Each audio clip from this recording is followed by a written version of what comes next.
Alors, ce qui s'est passé là-bas n'a rien à voir avec les actions de l'armée russe,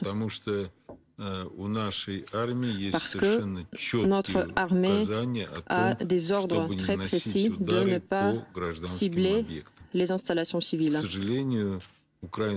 Malheureusement, les nationalistes ukrainiens sont capables de telles actions. Cela concerne Donetsk. Vous accusez les nationalistes ukrainiens d'avoir bombardé eux-mêmes ce soir l'hôpital dont on vient de voir ces images.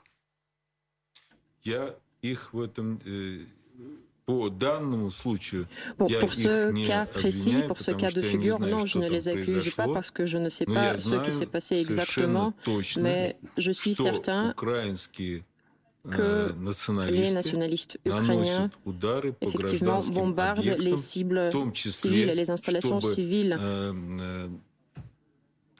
notamment pour que l'opinion publique en Europe et dans le monde s'oppose aux actions de la Russie. Monsieur l'ambassadeur, ça n'était pas ma question. Ma question est très simple et vous savez que, évidemment, la terre entière se la pose ce soir puisque tout le monde verra ces images. C'est l'armée russe a-t-elle commis cette attaque sur des civils dans un hôpital ukrainien?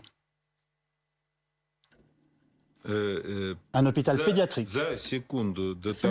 Alors, une seconde avant d'entrer dans ce studio, j'ai regardé les chaînes internationales. Donc, ces informations n'étaient pas encore là. Nous avons une approche sérieuse, donc nous vérifions chaque information.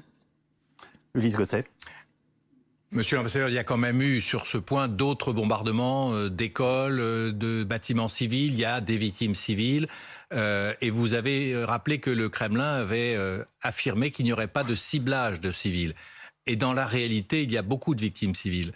Qu'est-ce que vous répondez finalement à ceux qui disent que les bombardements russes se font sans discernement et qu'ils touchent aussi les civils et pas simplement des militaires ukrainiens? Ce que je peux dire encore une fois, avec toute la responsabilité, que les forces armées russes ont un ordre très précis de ne pas frapper les cibles civiles.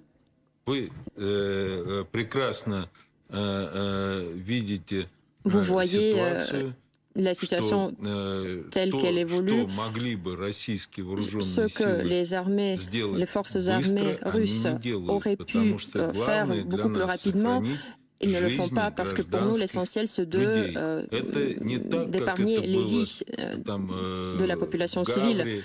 Ce n'était pas comme ça a été, vous savez, le Havre, tout au long de la côte normande ou à Dresde.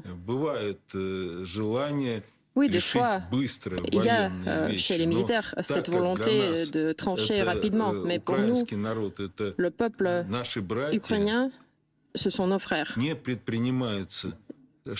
C'est pour ça aucune mesure n'est prise qui puisse produire des victimes volontaires parmi la population ukrainienne. Nous tenons à chaque vie humaine. Vous comprenez bien que l'attaque de la maternité et de l'hôpital pédiatrique, pardonnez-moi, de Mariupol relève de ce qu'on appelle un crime de guerre et est passible d'un tribunal international.